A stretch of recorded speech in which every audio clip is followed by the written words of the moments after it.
Hi, it's Dave again, and in this video we're going to be talking about the types of properties that we have here on our website at Mile High Rural Land. Number one is going to be recreational properties. Number two, land for homesteads. 3, cabin lots. 4, infill lots. And 5, camping lots. So for recreational properties, these are going to be great for RVing and camping.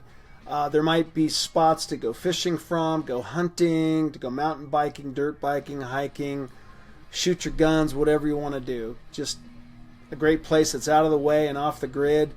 You know, all that kind of stuff. And then there's homestead properties. A homestead property can be perfect to build your primary residence or vacation home. They may have internet lines, even phone lines.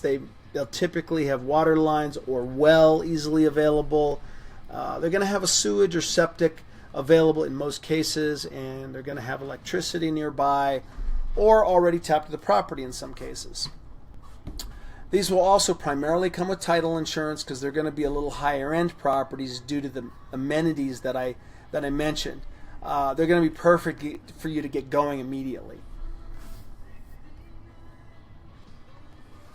So the next is cabin lots.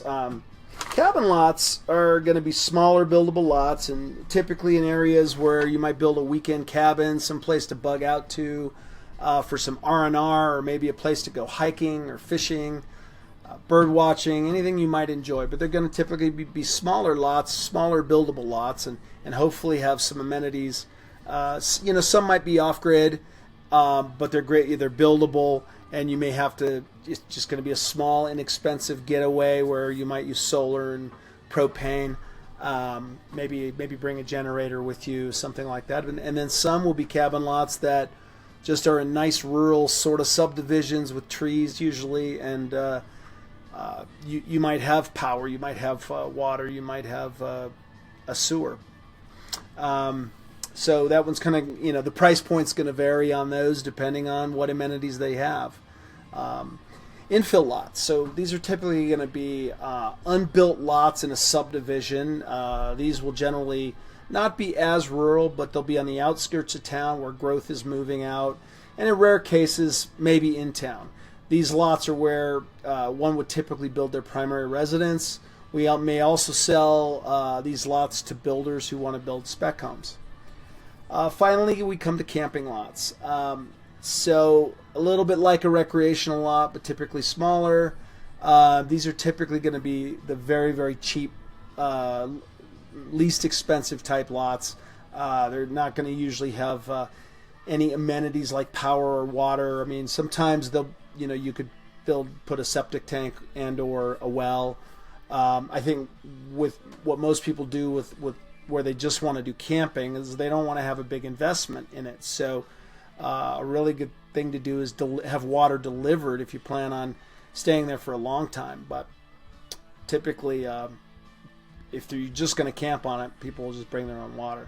But it's a place to get out. You can get something cheap where nobody's going to bug you. You don't have to go to a KOA park and worry about bothering other people. You can find some place that's going to be out in the middle of nowhere. And it might be half an acre somewhere in the trees. It might be 40 acres out in the middle of nowhere that's flat, but it has great views and all that. Just depends on what you want.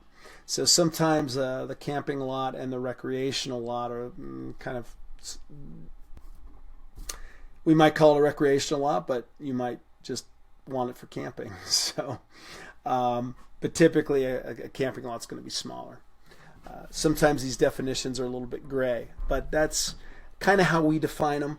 And I hope this has been helpful, and I look forward to the next video, and I look forward to hopefully having the right property for you and doing business with you real soon.